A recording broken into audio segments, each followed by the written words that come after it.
Le grip, la posture, l'alignement, ça fait partie des fondamentaux du swing de golf. Et dans cette partie, on va aussi placer le démarrage. Si on place le club correctement dès le début de son swing, on va voir que celui-ci sera grandement facilité. Regardez.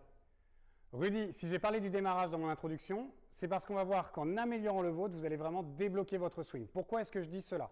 Car dans vos images, on voit qu'à mi-montée, on n'a quasiment aucun armement dans les poignets. Cette position elle va être problématique parce que de là, je ne vais pas pouvoir tourner, sinon je garde mon club à l'horizontale. Il faut bien que je le monte à un moment donné. Donc je vais me mettre un peu en bascule et c'est pour ça qu'on a cette image où le bras gauche vient se coller et le club passe derrière vous à la montée. De cette position un petit peu en bascule, je vais faire un peu l'inverse, je vais me jeter un petit peu en arrière. Je vais décasser les poignets un petit peu trop tôt et du coup, on va obtenir soit des grattes sur les petits coups, et vous vous en êtes plein, ou alors des balles à gauche, qui est la deuxième demande. Vous avez dit que vos balles étaient grattées un petit peu et qu'il y avait un problème de direction avec des balles calées à gauche. Donc ça, c'est vraiment l'explication. Donc, à l'inverse, on regarde sur le swing d'un grand champion, Ernie Els, on va voir qu'un bon démarrage avec un bon armement, un bon placement du club à la montée va lui permettre d'obtenir une synchronisation positive, on va dire. Donc, il place parfaitement son club, ce qui lui permet de bien tourner et d'avoir le club en face de lui à la montée. Et cet armement qu'il a bien créé à la montée, il va pouvoir le garder longtemps à la descente. Donc, il va avoir du retard qui va lui permettre d'obtenir un contact balle-terre, comme on dit. Et avec plus de retard des mains qui sont bien en avant à l'impact, il va aussi avoir un meilleur contrôle de sa direction. Donc, on améliore le démarrage, on obtient une synchronisation qui ressemble un petit peu à celle d'Ernie Els et petit à petit, on améliore sa frappe de balle. Alors Rudy, pour travailler votre démarrage, l'exercice que l'on va faire, c'était l'un des exercices fétiches de Nick Faldo, le grand joueur anglais des années 90, donc il y a pire comme modèle.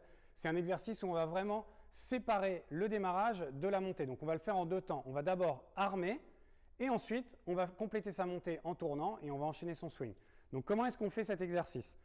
Premièrement, je vais me mettre en position comme d'habitude et je ne vais bouger que mes poignets, pour placer le club dans une position où celui-ci sera parallèle au sol et parallèle à la baguette orange. Donc je ne bouge vraiment que mes poignets. Il n'y a pas de mouvements latéraux, les bras ne se déplacent pas. J'essaie de garder mes mains au même endroit.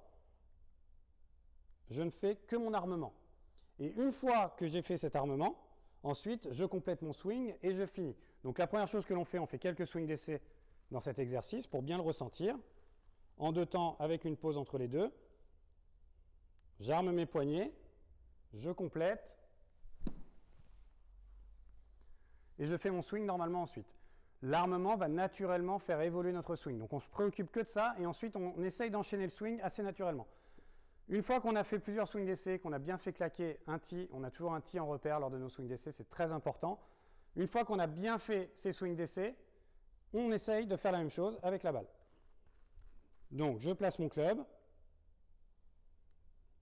parallèle au sol, parallèle à la baguette, et je complète.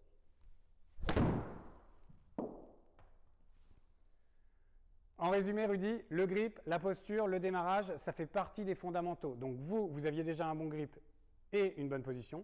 Maintenant, avec ce bon démarrage, vous verrez, vous mettrez votre swing sur de bons rails. Bon entraînement.